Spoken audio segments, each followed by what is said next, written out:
Hi everyone, Rhonda Craig here again. This is our number 20 lesson. Hopefully tonight we're going to get to Samuel. But before we get started, let's just thank the Lord. Thank you, Lord, for this opportunity that I have to make these videos for my grandchildren and my friends who want to see it, and for anyone else. But it's just a journey through the Bible, and so I want to take a quick moment to review. Let me pull this down here where we can see it a little bit better. We start out with Adam and Eve on our little journey, and we went on down with the begats to Noah and the ark, and then the Tower of Babel, and then we trucked on down to Abraham, Isaac, and Jacob became Israel. And one of Israel's sons, Joseph, had a coat of many colors. That's why that coat is there. And then his brothers sold him into bondage to the Egyptians. And so then eventually the Israelites ended up in Egypt because Joseph sent for them. And so they were enslaved after Joseph passed, and the pharaohs didn't know who he was. And so the Lord sent Moses to bring them out of that bondage, and he did. After the plagues and all that, they crossed the Red Sea. They were in the desert of the Sinai Desert, and that's where God gave Moses the 10 Commandments on the pillars, the tablets of stone. And then when he sent the 10 spies in to spy out the land, of the 12 spies, 10 of them said, no, we can't take the land. It was only a 3-day journey over there. And 2 of them, Joshua and Caleb, said, oh, yes, we can, because the Lord is with us. Well, because they didn't believe that they could, and they didn't trust the Lord caused them to wander around 40 years in the wilderness.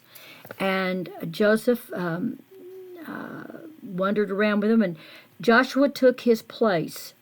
When Moses passed, Moses didn't get to go into the promised land. Joshua became the military leader and the spiritual leader, and they mustered the army, and they crossed the Jordan, and they went in and they took the land. They basically took the land. They didn't drive them all out, which caused problems later on. I'm going to raise this up a little bit. After Joshua passed away, then we had the period of the judges, and you see the scales right here that represent the judges. Those are not like judges that we have in our court system today. Those were, each tribe had someone who adjudicated, yes, but they were mostly military leaders because they didn't drive out all of the inhabitants, and so they had to fight them all the time. So anyway, that was these military leaders that led them. So now we're going to talk about the last judge, and that was Samuel. And Samuel is a pivotal figure because he ushers out the judges and ushers in the kingdom. They're going to get a king. But I want to talk a little bit about who Samuel is. His mother's name was Hannah, and Hannah was married to a man named Elkanah, I believe his name was, and he had another wife, and she was able to have children, and Hannah wasn't.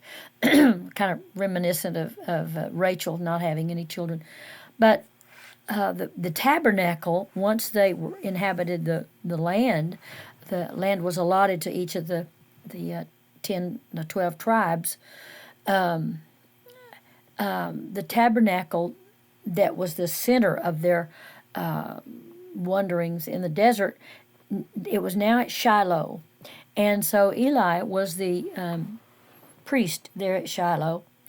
And when Elkanah would take Hannah and his other wife to Shiloh to make the annual sacrifice in the tabernacle, she would just go in and she would just cry and weep to the Lord that she didn't have any children. And so she made a vow, and Eli heard her thinking that she was drunk because she was crying and carrying on, and she said, no, I'm just crying out to the Lord. I can't have any children. And she said, if the Lord would just grant me a son, I promise I will dedicate him to the Lord, and he will be a Nazarite, which no cutting of the hair for I think she said all of his life. That didn't always have to be all your life, but she was going to dedicate him. And sure enough, Eli said, "Go in peace." That time next year, she had Samuel, and but she kept him until he was weaned. And I don't know how old they were when they weaned him, but when she weaned him, they took him up to the temple, or not the temple, excuse me, the tabernacle where Eli was with his sons, and left him there and she would go every year and take him things, but he lived there with Eli and ministered before the Lord as he grew up, and he found great favor with the Lord. And I'm going to skip a lot of things. If you want to read about Samuel and his time there with Eli, the book of 1 Samuel is where you'll find that. I have a chronological Bible that's wonderful because it gives you all the other things happening around them in that day and time. So I encourage you, if you want to get into the scriptures, to get a chronological Bible, and I use the NIV because it speaks like I speak. But anyway, as Samuel grew, and he went around to all of the different tribal lands, and so he was well known and very well respected. But the people cried out because they wanted a king. They wanted a central government because they couldn't come together and fight off the Philistines and all of the other ones, that Amalekites and Ammonites and all the other ones. So, but Samuel indicated to them that was not a good choice. The Lord really didn't want them to have a king because he wanted to be their king. But they insisted, and so he allowed them to have a king. So he told Samuel that he was going to, he told him all about how he was going to meet this young man. And this man was named Saul. And he was a tall man. He was taller than the other people of their day. And I understand that in that period of time, the average height was 5 feet for a man. So they weren't tall men, but Saul was head and shoulders above the others. Anyway, that's who, he was from the tribe of Benjamin. And so, and Samuel was a Levite. Now, that's important because remember I told you they were the priestly tribe. So anyway, he finds favor as a military leader to fight off some of I think it was the Philistines. And I think Saul spent most of his years as a king fighting off the Philistines. And so he found favor because he was a good military leader. He found favor with the people, and so Samuel anointed him with his flask of oil as their next king. So that there's a discrepancy. There's some scholars who believe that he didn't reign for 40 years, but in the New Testament it talks about how he reigned for 40 years. So I read that the transcription from Hebrew into the other translations could have easily been misread by their eyes not being very very good. The scribes or whomever was doing the translating. Anyway, I don't care how long he served, but I want to tell you what happened to him. He, like so many people who they come into power, he fell out of favor with the Lord on 2 occasions because he was not obedient. And the first time, oh, I'm trying to remember what he did. That was I knew it before I sat down here, but let me look and see if I put it down.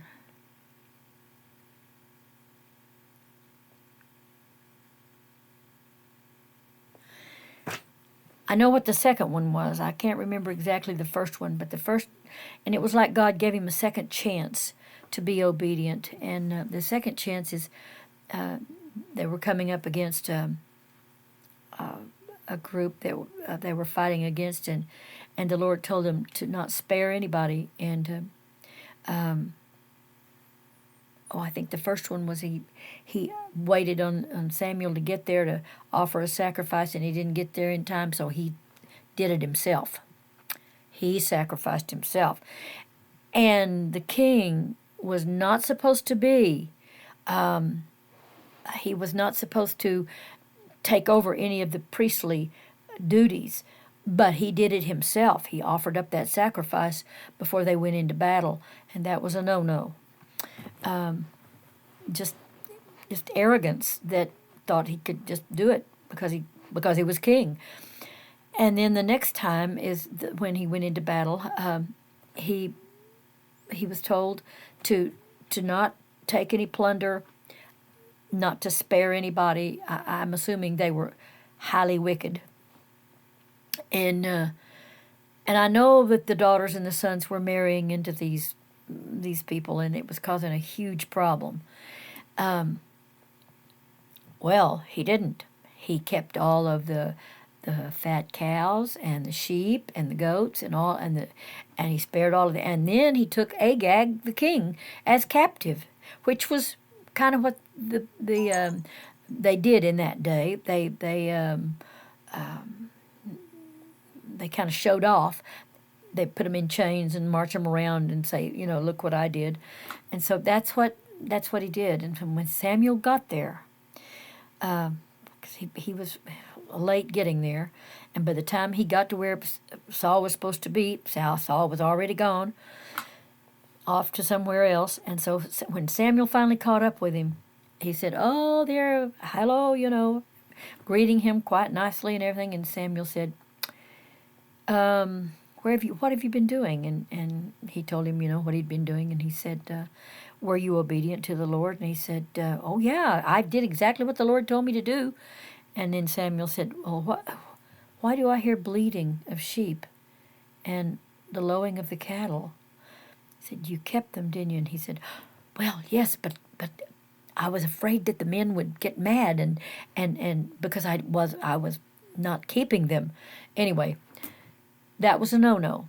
And it was enough that after the first time, it was enough that Samuel said, "Your lineage will not be, you will not be succeeded." He didn't put it in those words. He said the kingdom is going to be taken away from you, from your house, which means your children will not inherit the kingship as was the normal way.